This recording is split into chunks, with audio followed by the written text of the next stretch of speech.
This is a call for an uprising. Welcome to today's show. Hi, a call for an uprising. Little bit of a wordy name, so I'm going to call you Hot Rod. What is it? Well, Hot Rod, can I call you Hot Rod? It's a word used to refer to a thing previously mentioned or easily identified. That's the dictionary definition, and you probably should write it down because it's going to come up later, probably in a test. Oh, we are all about bleeding edge education on this channel, I tell you folks.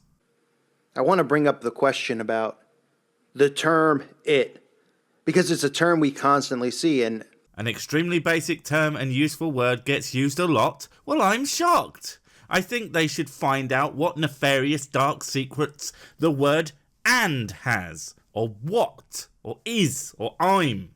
You know, they, which also happens to be another word that's used far too often as well, suspicious, Illuminati, they would tell us that having these words are just there to make communication possible, and having common terms helps facilitate that. But they would say that, wouldn't they? I've said they too much now, and it's starting to make me feel weird. for those of us who are awake, which is pretty much everybody who listens to this channel, Awake, let me guess, that means someone who reads far too much into things that don't mean not, because they have far too much time on their hands, probably due to no friends or social life, giving them ample opportunity to come up with wacky nonsense to fill their time, lest the reality dawn on them that they live an empty, meaningless life. And instead of trying to expand their minds with learning from actual books and shiz, they spent all their time on forums while smoking copious amounts of weed and believing any half-baked conspiracy, because when you are already fully baked, half-baked is now baked in a half. Thus everything that goes into your head is automatically 150% true. Doesn't get more real than that, man. we now know that we have to look at signs and symbols and repetition. Ah, the old finding hidden meaning that isn't there, Hot Rod. Yeah, that is important. And not something that's more a vestigial process of our lizard brains that lets us see faces that aren't there and the like. Nope, it's you being extra special because instead of going, that was a weird coincidence, but a coincidence nonetheless, you write that garbage down, connect the dots, come up with a complex pattern of, well, it's squiggly gibbering lines, but I'm sure if you draw enough of these conclusions, it'll start to look like a frog. We know that they use our subconscious minds to plant seeds, to control us, to condition us. We know this. How, you ask? Because that's what I think. And if you don't believe me, that's just proof you are under their control. Look, I'm a hopeless shut-in that spends all my time on dark web forums, so I don't see much of the outside world. Ergo, concordantly, vis-a-vis. I couldn't possibly be affected by the subliminals, and thus, if I think they exist, they must exist because I am not affected by them, and I think they exist. You know what? I have no idea what the hell I'm saying. I just thought it would make me sound cool. Now you might say, it? I don't hear that word that often, but I'll refresh your memory on just how often in marketing we hear the term it. Almost like it's a term used to refer to a thing previously mentioned or easily identified. Oh, hell, son! That came up again. Who would have thunked? Now everybody's familiar with the movie It, with the clown, the killer clown, Stephen King's It, also obviously based off of his book. Yes, but what's that got to do with mentally controlling us? I mean, hell, I've never seen it. It, that is. I've never seen the it that is it. You know, this it thing, it's kind of getting out of control at this point. Ergo, vis-a-vis, concordantly. But what about sayings like, is it in you, from Gatorade, or McDonald's, I'm loving it.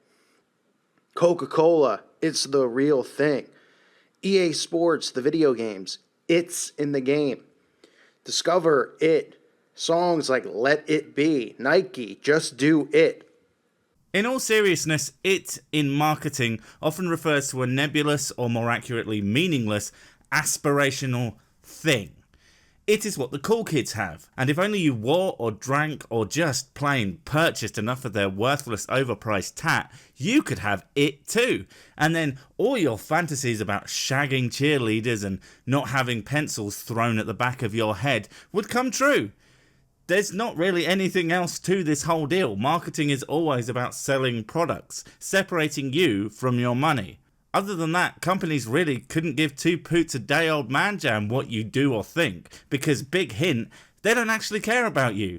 You are not important to them in the grand scheme of things. If anything, you are the it with a wallet attached to it. And they would love if it would just empty all its money onto the counter and get out. If we are thinking the way that we're supposed to be thinking, then these are things that we should be questioning. The way we are supposed to be thinking. That's awfully presumptuous of you, that you are absolutely convinced of your correctness. Well, it's not surprising. It's been the trend on this channel that the less flexible a person's thinking is, the more likely they are to say and believe absolute bat-turd insanity. And it's always an extremely amusing irony to me that your type will endlessly call others closed-minded while having the most closed mind of all. Stop questioning all the minutiae of life until you've learnt to question your own thinking first. And some might say, but sick, you're telling him to think like you. Well, not really, because I actually spend time trying to get into their heads, think like they do, instead of just assuming I know exactly their reasons for doing stuff. It's very, very easy to dismiss someone as bad when you don't do that, and I honestly think most, if not all of the subjects of my videos aren't bad, just misguided, to put it nicely.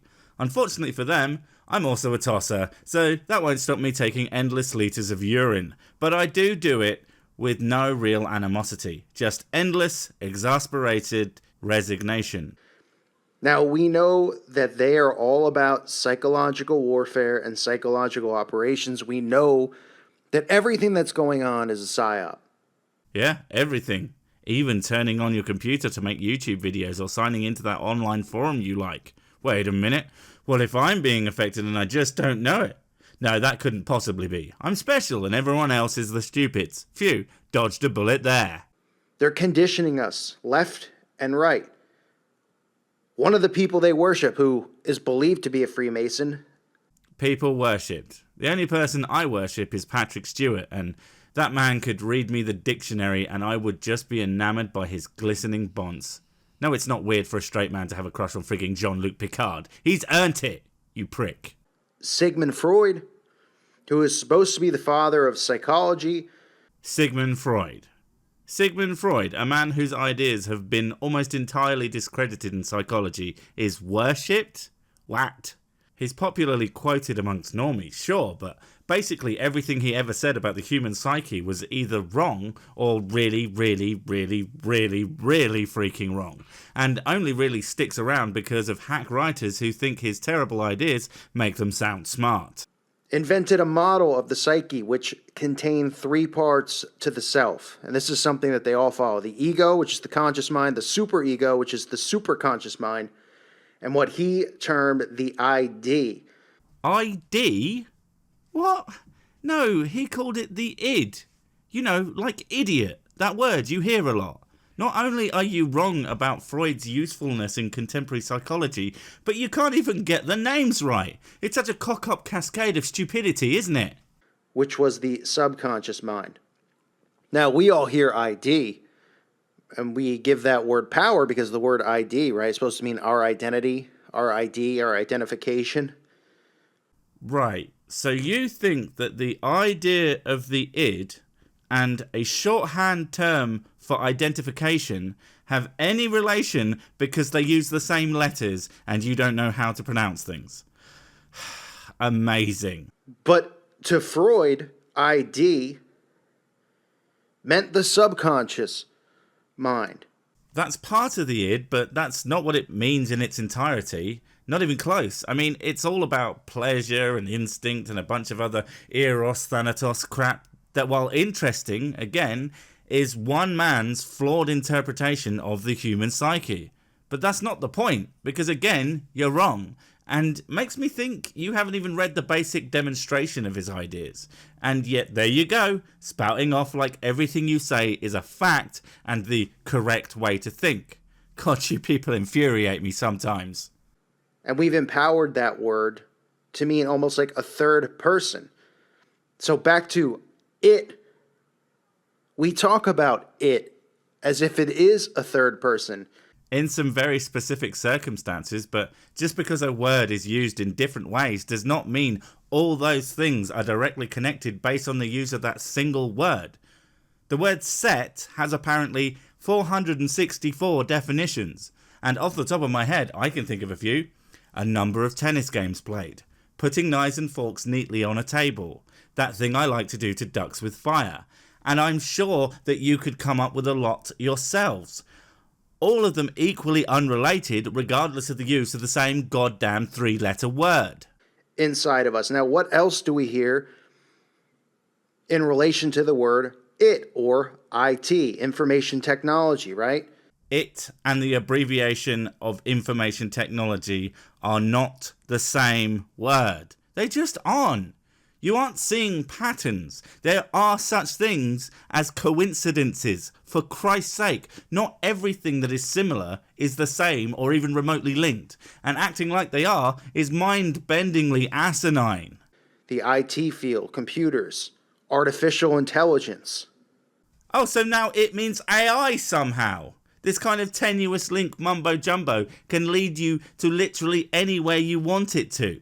Sir Sick? Well, sick rhymes with thick, and thick is a relatively new term for having large thighs or something, usually in a positive sexual context. Therefore, Sir Sick is the god of all lovers, and deserves to have free money and blowjobs for life. Wait, no, that one's actually true. Forget what I said and give me my BJs. Think about that. I'm thinking about it. Alright.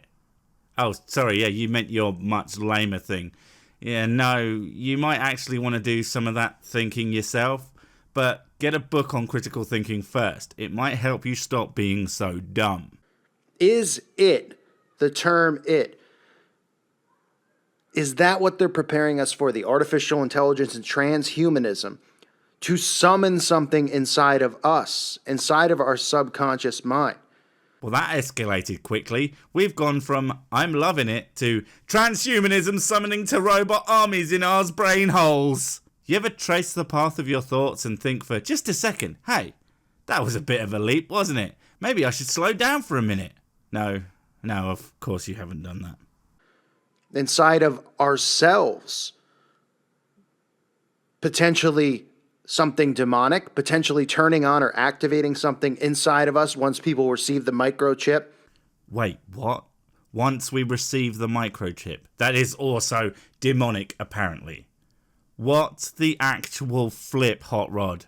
And again, so matter-of-factly. I mean, I'm not going to say that chipping people isn't going to become a thing, but it's bloody unlikely, and at least for the foreseeable future, certainly not against your will. I mean, we don't even force people to give blood, and that would be hugely beneficial to society. I'm not saying we should do that, FYI, just that we don't, because personal autonomy is very important. Almost like we aren't being controlled by the government or something. Once people receive the mark, is that what they're referring to? You have to ask yourself that. You could ask yourself a million stupid questions based on insane leaps of logic, but at some point, you've got to sit down and say to yourself, hey, I'm nearly 45 years old now. Maybe I should move out of mum and dad's house and actually get a job.